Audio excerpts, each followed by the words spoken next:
AICPA's Assurance Services Executive Committee has actually had AI on its agenda for quite some time now. So AI is not really new, but Gen AI is. We're actually looking at it in three broad buckets.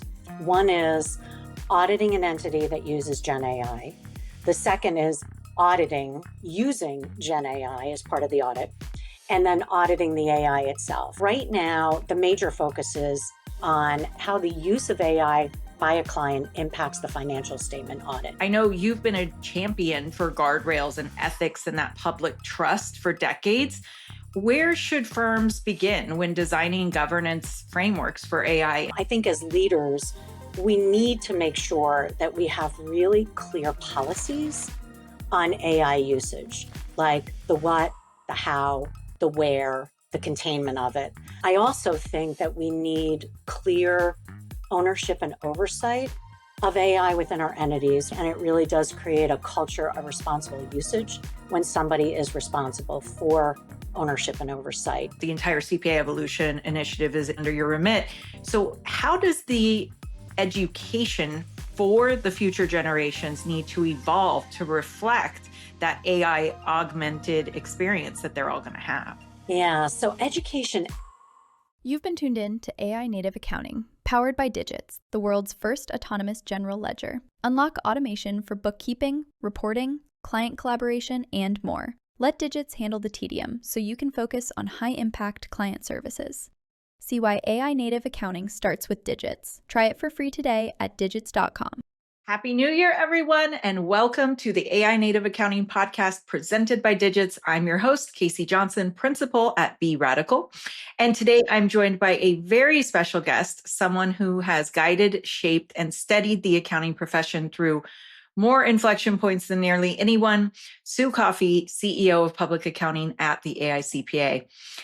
Sue has long been one of the profession's most influential voices. She's a barrier breaker for women, a champion for the next generation of CPAs, and a leader who truly lifts others. She's inspired countless careers, including my own, and I am thrilled to have her with us today. Sue, welcome. I am so happy to be here today with you, Kacee. Sue, I've got to ask, we're opening up 2026. What are you most excited about for this new year? Oh God, I think about all the opportunity for the profession, and it's really exciting. Things like AI and digital assets and blockchain and sustainability. There are so many areas of the profession where there's opportunity for us to show our value and to demonstrate our trust. I don't know. I get excited. I'm a little bit nerdy about stuff like that. Yeah, well, that actually brings up a perfect starting point for this, because I'm out there, I hear the firms and they're very excited about AI, right? And they're a little overwhelmed, but they're excited. But some of them are a little hesitant, like we want to use it, but we're apprehensive without having standards and regulation and guidance. But at the same time, the vendors are deploying new tools and features faster than anybody can keep up. And a lot of that is their existing vendors. So things are being rolled out. Including client-facing tools. I know you've been a champion for guardrails and ethics and that public trust for decades. Where should firms begin when designing governance frameworks for AI? And what are the guardrails that you see as just like non-negotiable? Yeah, I mean, I love that all of the vendors are thinking about AI very seriously and how to best support the profession. And I think that's great. And it's interesting because as our own organization establishes AI governance policies, I've been involved to understand what needs to happen, but also to provide my input and support for good governance policies. And when I think about it, I think as leaders, we need to make sure that we have really clear policies on AI usage, like the what, the how, the where, the containment of it. I also think that we need clear ownership and oversight of AI within our entities, which creates accountability, and it really does create a culture of responsible usage when somebody is responsible for ownership and oversight. when I think about non-negotiables, I mean, clearly data security is up there. Explainability and audit trails are super critical. I think human oversight and bias controls are a must. And I will throw in robust vendor management into the mix too. I think we need to know how those vendors that we use, those technology suppliers, are addressing responsible AI within their products. And I think that when I think about kind of these non-negotiables for me and our organization, I think they're really essential for building trust within the organization and for AICPA with our members, but in public accounting for clients. And it allows for the maintenance of compliance, making sure that AI enhances rather than undermines what we use AI for. So there's a whole there's a whole host of things that firms and employers need to think of when they're thinking about responsible AI and ethics in AI. Yeah, and to your point, I mean, trust is the backbone of the profession, and I'm curious, like, so when the AI systems are making a lot of the recommendations that then the firms are looking to, as they're having those client discussions, how do we redefine transparency, and what does explainability actually need to look like in a CPA's context?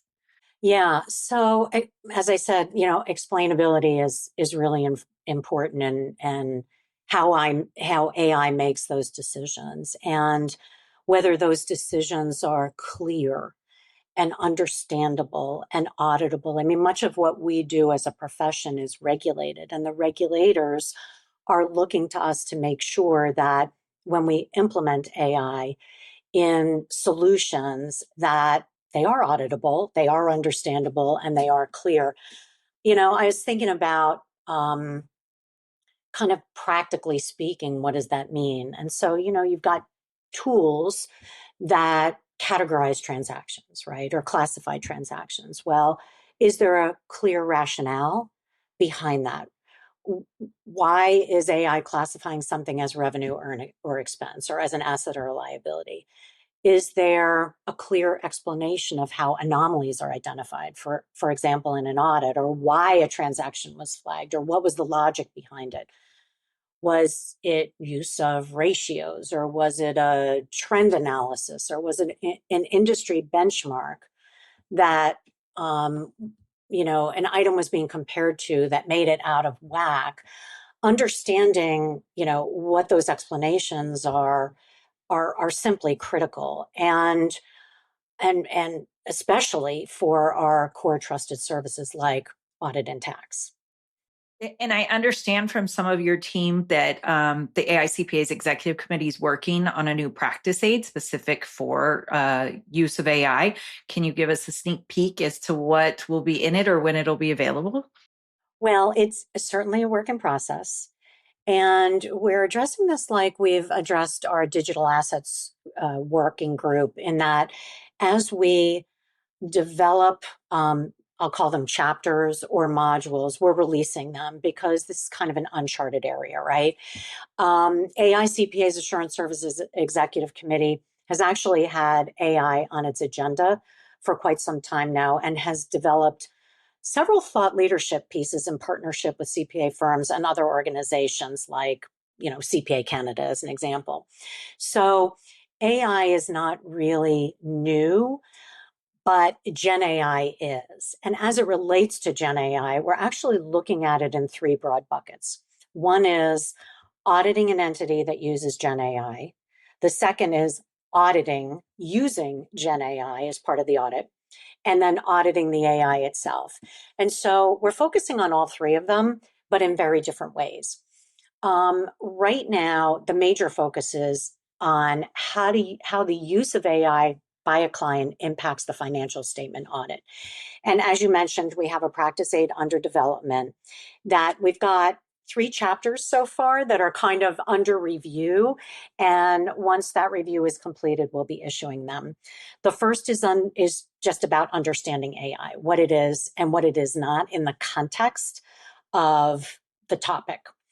The second is client and engagement, acceptance, and continuance, and how the client's use of AI should be considered when assessing whether or not to accept or continue an engagement with that client. And that gets to things like management's integrity, their knowledge and use of AI, their competencies and capabilities, things like that.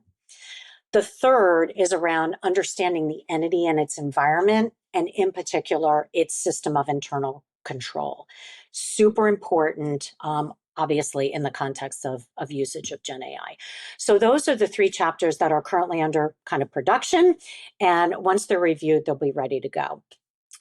On how to audit using AI, we've got a couple of things going there. I know you are very well aware, Kacee, of our development of the dynamic audit solution, technology-enabled tool that takes a fresh look at the audit, really with a white sheet of paper, a plain sheet of paper, and says, how can technology better enable, and what does the audit look like in a new world?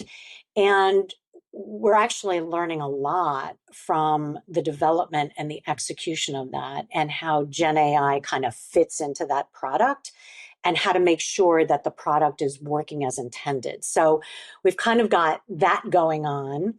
And then the Auditing Standards Board is developing a technical question and answer document that auditors can use in applying the auditing standards, whether it's in a technology-based tool or not.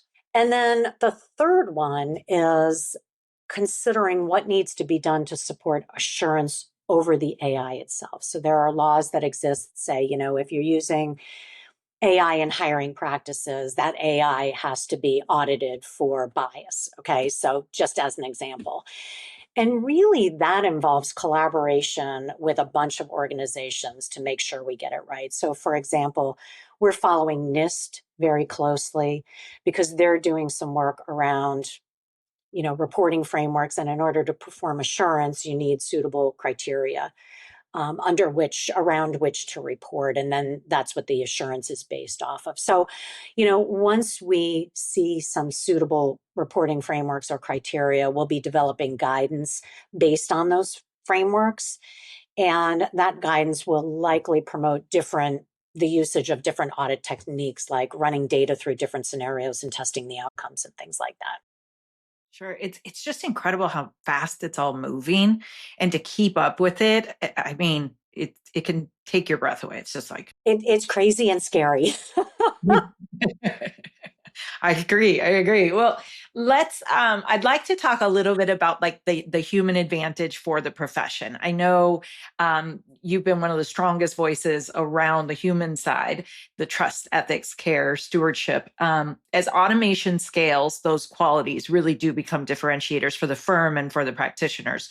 So how do you see the best way that leaders keep empathy and that human connection front and center as the work becomes more AI driven and the clients start to receive numbers from the systems without the time for the CPA firm to even pick up the phone and talk to the client about it?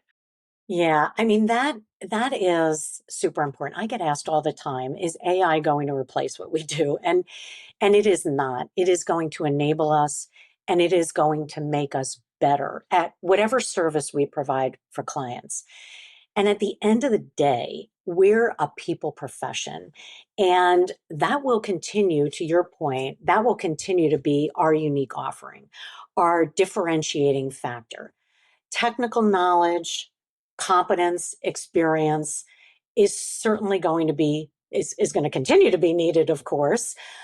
But that, coupled with our ability to connect the dots, to understand the client's needs and advise, is where we bring our greatest value, and where our greatest value is going to continue to be. I really think our people skills will become even more important than they are today. And we're going to need to make sure that training adequately encompasses this. And I believe that those who have the greatest people skills and are the best storytellers will be super successful. So honing those skills will be important, particularly for the younger generation that got caught up in the pandemic and they were stuck in their houses and they weren't able to experience, for example, high school and college for a period of time. Those individuals are really going to need to hone those skills, and they're going to need mentors to help them do that. Ron Baker, he was on the podcast a few weeks ago, and he talks a lot about this risk for firms of over indexing on efficiency gains and under indexing on the humanity side of it. I'm just curious your thoughts on that. Well, Ron Baker's great. I love Ron Baker, right? And Kacee, you know what I do, and I always worry. It's a part of my job. So this like over indexing on one or the other, it is definitely like on my worry list. Um, I worry quality will suffer if the system isn't balanced. And if quality suffers, that impacts our trusted brand. And that leads to the value of our services. And if the value of our services are questioned because our trust is questioned, that would not be a good thing. And I fear that if we over index on the efficiency side, that could happen. So we need to be really deliberate in how we use AI. I think, Ron Baker, he talks about this concept of cognitive atrophy. I think that's what it is. Um, and he's spot on. And I think about how I think about a big risk to our profession is how young professionals will learn to be critical thinkers and to be skeptical without actually doing learn without actually doing, right? Like my generation, we did a lot of stuff and we learned by doing it. We learned through our successes and we learned through our failures. And experience is so critical to our application of professional judgment and our ability to critically assess something. And if you don't have context and haven't experienced something, it's really hard to be able to supervise it or manage it. So the question is, how do you do it? And we're actually launching a project early next year to identify what those gaps are in emerging professionals and how to use technology enabled simulations and virtual reality to close those gaps as quickly as possible. So young professionals can get from point A to point B and they can feel confident in their abilities to supervise, for example, a series of bots that are putting out information, whether it's in a tax service or an audit service or an advisory service. They're going to have to get up to speed in terms of how to supervise really quickly, and to do that without having done it yourself is super hard. So we're looking at creative learning tools that will help us help firms and employers do that. I absolutely love that, Sue. I don't know if you remember this, but a few years ago, it was like middle of the night and I emailed you and I was like, Sue, my daughter, who at the time was like 12, is like obsessed with this VR headset and she's doing all these different careers. And she was like, working in like a reception office and a cook and all these things. I was like, we need to get CPA as one of these careers that these kids Absolutely. can like virtually do. So I just love this. And Absolutely.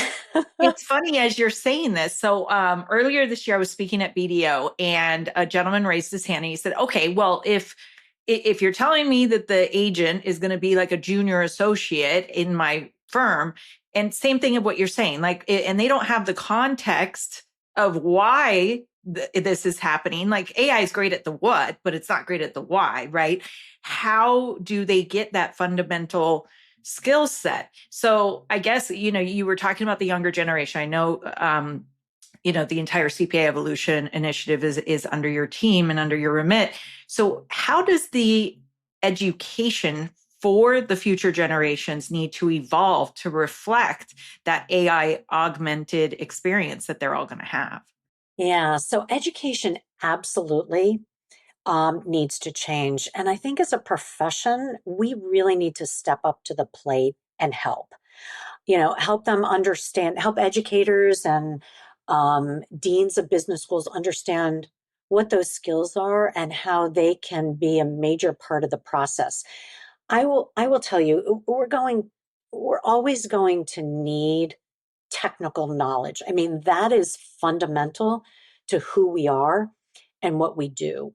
But how it's taught needs to evolve to really focus on application and to incorporate the learning and skills that enable that human side as well.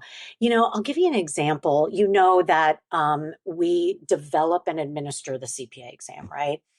And every few years, we perform a major practice analysis. We go to employers of CPAs, whether they're in business and industry or CPA firms, and we ask them what are the skills they need. And very importantly, if they're not getting that skill in newly licensed CPAs, like what are they, so that we can go back to the academic community, we can revise the CPA exam.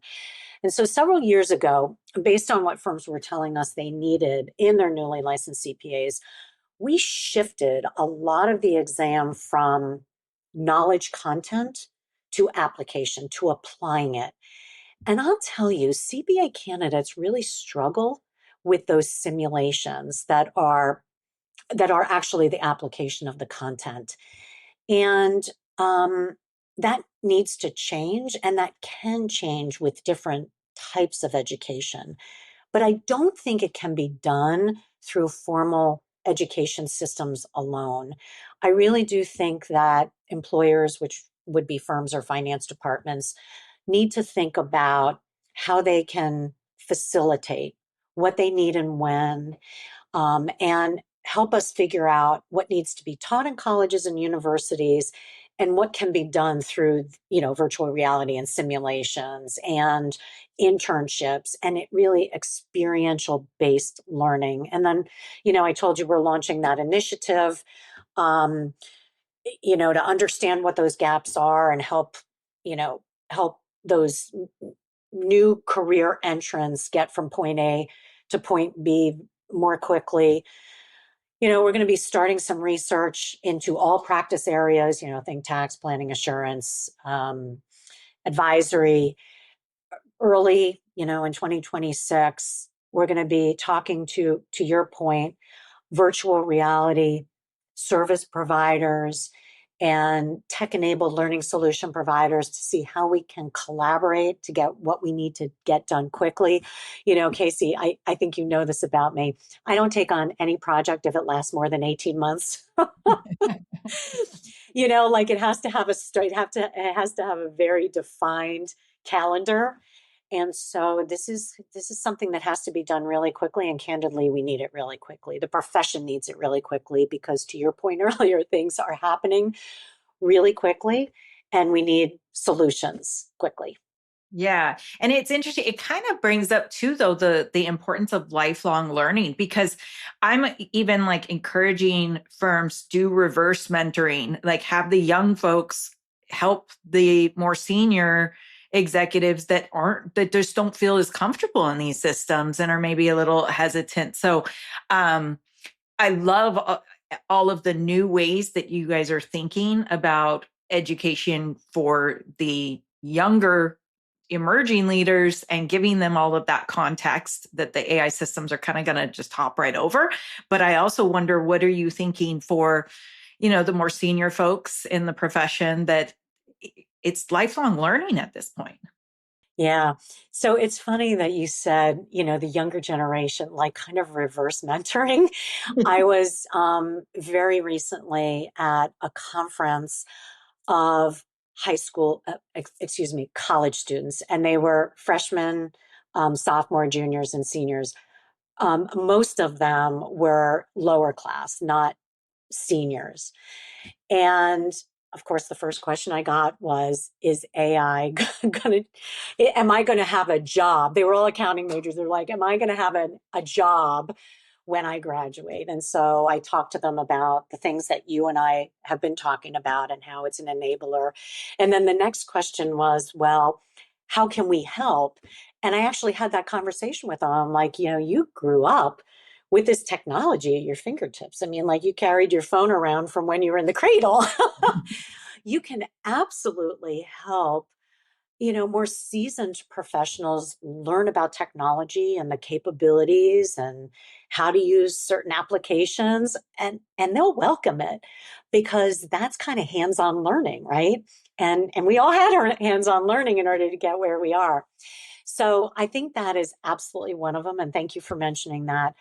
The other thing I think about is that I think continuing education, lifelong learning has to be less about the number of credit hours of education you get for licensure and more about skills and competency development and how you get it, however long it takes. So for some, it may not take that long. For others, it might take much longer.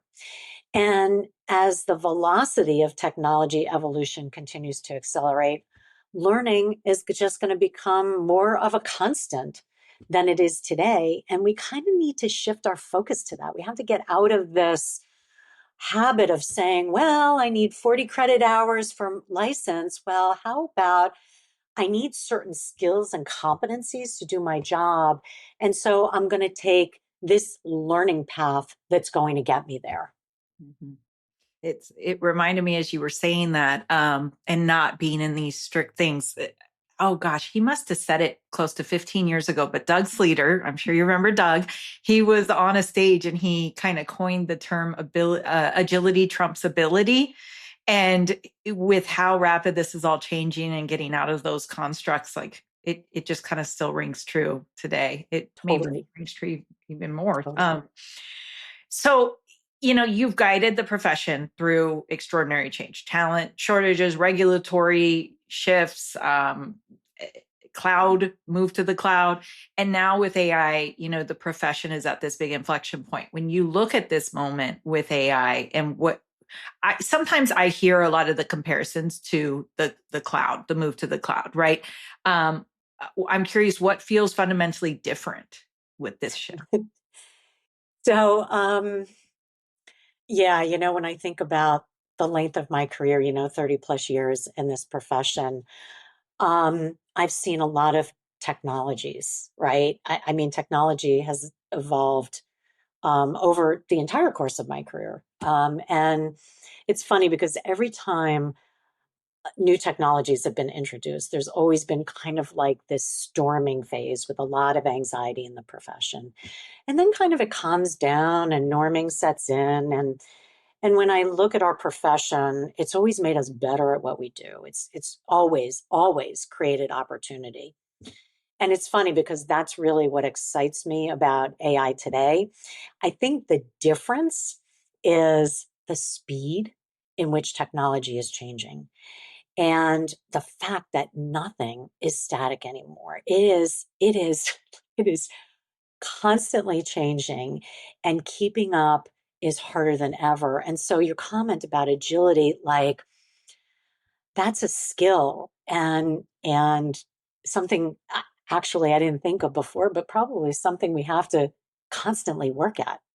And what is that? You know this better than I do, because your company talks about it. It's that check mark that talks about the speed and how the speed Oh, will yes. only accelerate. Exactly. It's a hockey stick. Yeah, Yeah, exactly. It, yeah. it, well, and I guess, you are just a very calming voice. I mean, for the audience, Sue is the least drama person you'll ever meet in your life. And so you've always been this calm voice for the profession during uncertainty. And so for those firms that are just feeling very overwhelmed with all of this, and I hear that a lot, not just because they feel like this FOMO and that they're being left behind, but because there's so many solutions, there's just, it's a constant, and it's both in business as well as in our personal lives, right? I mean, if you have a smartphone, you're using AI in some way, shape, or form. But so what would you say as a calming voice for those that just feel overwhelmed by the pace of this? Yeah. So, when I'm overwhelmed, I chunk it up, right? Like I break it up, I break it into parts. I start with one small thing, kind of as a test, as a pilot.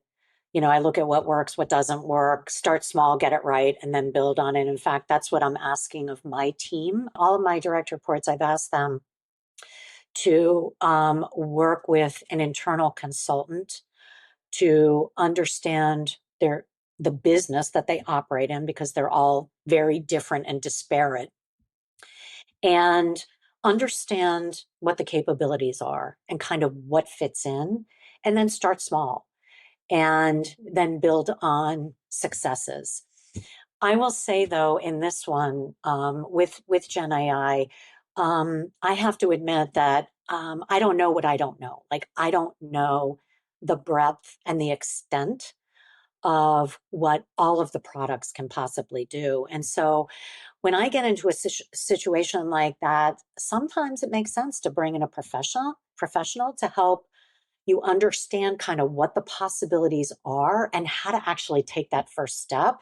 Sometimes that's all it takes, is like getting over that first step hump to figure out what the business really needs and to kind of get you started. Yeah. And you do have to start somewhere, but you also don't have to be an expert at everything. I love that you're telling your team to work with an internal consultant because, I was even just asked last week, oh, can AI help me with creating our governance policy and how people are allowed to use AI? It was kind of, and I was like, you don't have to be an expert at everything. There are consultants out there. Let the SMEs guide you and work with you on this stuff. I'm curious, do you see any areas where you're like, wow, we as a profession or firms, they're really underestimating AI in a certain area? It's funny. When I think about what's happening in firms, I actually think it's a mix. There are some really progressive firms that have taken the bull by the horns and are really going full steam ahead, and they're okay with figuring it out as they go. And then there are others that are just taking a more conservative approach about what adoption means for their business models, their clients, their people. And they're okay with taking a step back and watching and learning from what they observe from those other firms that are taking the bull by the horns. And what's actually great about our profession is that there's a lot of collaboration among these types of firms. And some of it is just, cultural and how they operate, and that's okay. So when I think about it, I don't think about it as underestimating or overestimating. I think about it as timing, because I think that everybody understands the impact will be significant. It's just how they go about doing it. Yeah, and it's funny when you were saying about the students asking, "Will I have a job?" That's where, in my opinion, at least, I think it's being overestimated. Like, I don't see that as ever happening. And I mean, I talk with firms about how much they need humans and expertise. What do you think? Is that an area that they're overestimating the capabilities? I don't think so. I think actions speak louder than words. The words I'm hearing is that no, the people and the human part of it is going to be absolutely critical, but the people are going to need different skills, Mhm. and younger professionals in particular are going to need to get up to speed quicker. But I don't, and will hiring change? Yeah, absolutely. But I never hear that the human factor should be taken out of it at all. Right. So, with these young professionals that you talk with, I mean, if you were advising one of them on the field today and they haven't passed their exam yet, what would you tell them about navigating the next 10 years? So, Kacee, I think I have two sons in my late 20s. So this is a conversation that we've actually had at the dinner table. I will say though that one of them is in cybersecurity advisory, so he is very well aware of the implications of technology and very excited about it. The other is in life sciences advisory, so they're both in advisory, but in two very different fields. And my advice to them is embrace AI and use it to the fullest extent to create value for your employer, and in their situation, for their employer's clients. Excellent. The second is establish that culture of continuous learning that we talked about, and bring that learning to your colleagues. Again, to your point, they're in their 20s and they can be very valuable for more seasoned professionals. Um, the third thing I tell them to do is go into the office, be seen and heard, and show leadership that they're motivated. That gets to creating and cultivating relationships and preparing yourself for leadership. And then the last one is really develop and hone your people skills. Again, we talked about that. We didn't talk that much about empathy, but I think empathy is something that's super important. Communication, how we communicate, who we communicate to, why we communicate is really important. I'm really big on, having a world view of life and knowing a lot of different subject matters, being well read so that you can have casual conversations with people and get and be able to get to know people to create and cultivate those relationships. Again, for our profession, we're a people profession, but so are a lot of other professions, and so I think those skills kind of translate to many, many professions. I think that's great about it. I mean, because we, especially the longer we're at an organization, we do this inside out focus and we're not looking at the world around us. We're not looking at macro trends, things that are influencing us, whether we like it or not. So it's like we got to flip it on its head and do an outside in focus. Totally agree. So, lightning round, Sue. More personal questions. What is an AI tool that you use personally that you love, you're obsessed with, and can't imagine life without at this point? Oh God, I am so boring. I got to tell you, Copilot is my new best friend. Okay. Okay. I I use it all day long at work, right? I mean, the efficiency is tremendous. So I'm like a huge fan of that. And I will tell you, I've started using ChatGPT instead of Google. I'm like in this big, I'm trying to hone my prompting skills mode because I mean, everybody says like, prompting is hard. Asking the right questions are hard to get exactly what you want. I'm doing everything I can to hone those skills. Yeah, isn't it funny that then when you go back to Google, it's just like a terrible experience now, right? I You're like, know. It's gosh, not giving me what I want. exactly. Our search and our discovery has completely changed 100%. Totally. Um, so holidays are coming up. Hopefully you're taking some time. Anything that you're reading lately that you would recommend or that you're looking forward to reading, hopefully on the break when you get some R&R? Well, so I'm in a book club and I haven't read the last three books of the book club. So it's catch up time. So my holiday reading is my next book club book. And do not ask me what the name is. I downloaded it and it's ready to go, but I don't know what the name is. But I am absolutely going to read that over the holidays. So when I see you Next time. You next let me know. time, All right. I'll tell you what the name of the book is. But I will say that I'm super into podcasts now. And I have three on my rotation right now. And I absolutely love them. Will I love them a month from now? Maybe not. But one of them is Everyone Talks to Liz Clayman. You know, Liz Clayman is a business reporter and she meets with leaders of companies and gets their story. She's super interesting, and her guests are super interesting. So that's one of my new faves. Club Random with Bill Maher just cracks me up. So that's kind of my late night my late night podcast listening. And then like I love this one. It's been around for a long time. It's this Malcolm Gladwell podcast called Revisionist History. And that one's pretty cool too. I'm kind of getting a little bit bored with that right now, but I'm still kind of in the revisionist history kind of mode. But those are great recommendations. Thank you. And I've got to ask, you have inspired so many. Who inspired you? Probably on the top of the list is RBG, and how can she not, right? Yeah. Yeah. I bet you a lot of women have her on the top of their list. I love But that movie too. yeah, right. Um, I've actually been reflecting a lot about my mom. My mom is 93 and her health is starting to fail her. And so she's been on top of mind, and I've actually seen her a ton lately. And, if you asked me this 10 years ago, um, I might not have thought of this. But when I think about what she did, she set everything aside, including, she's 93, right? She was accepted into NYU. She put her acceptance aside to marry my dad and raise a family. And she did an amazing job raising two very independent and successful women. And then I'm the youngest.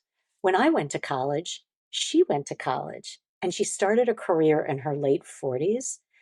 And honestly, she's an amazing role model. And I think innately I knew that.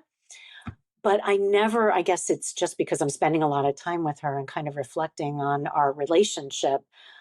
She really was an amazing role model.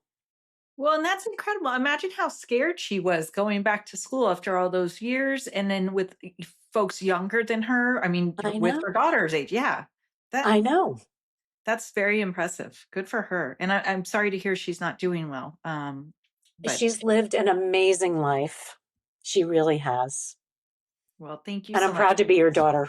So, Yes. No, she sounds like an incredible woman. That's very brave. That's incredibly brave of her. But well, Sue, thank you for joining us. Thank you so much. Not only do I appreciate you for the leader that you are, but for everything that you do for the profession. It cannot be overstated. And I know that your insights on what comes next for practitioners will help them chart a more confident path. So thank you so much for being here. well, and thanks for inviting me, Kacee. I'm always happy to talk to you.